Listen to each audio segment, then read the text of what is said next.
handoff. Once again, it's Connor with a nice gain. Now tries to get some extra yards, and again is knocked down very at the last minute with those shoestring tackles there. Good camp.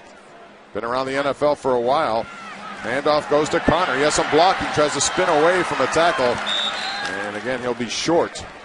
The Steelers play it safe right there, and that's a gain of 11 as well. Play it safe here. Just try to get back into field goal range. You want to get into Chris Boswell's range, which is very good at this particular point. 8 yards. James Conner in the game, 5 carries for 13 yards. And he had a couple of passes he would have liked to have back. And there's an explosion by number 30, James Conner, who off the left side of that offensive line gets his best carry of the day. That's 11 yards for James Conner. The line creating that cutback, and here Connor accelerating through that hole. It's good to see him put that shoulder down with no precaution.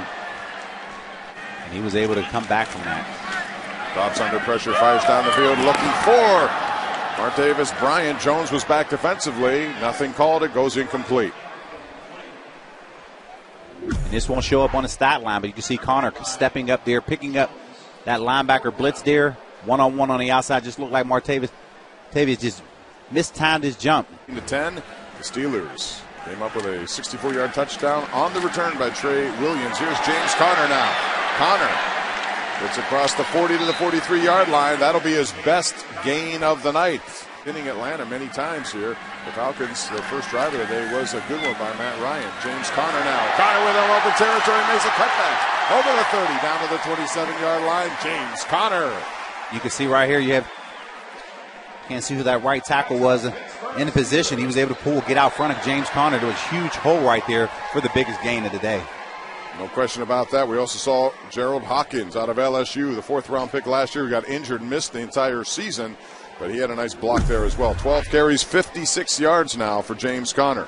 Receiving room at training camp. A lot of good guys there looking for opportunities. Here comes Conner again. Shows you the speed of the 20, 10. Conner dragging people down inside the 5. James Conner. Play counter action. You have number 80, Jake McGee, out in front. He's able to pin the corner for Conner, allowing him to get that corner, setting him up beautifully here for the go-ahead touchdown.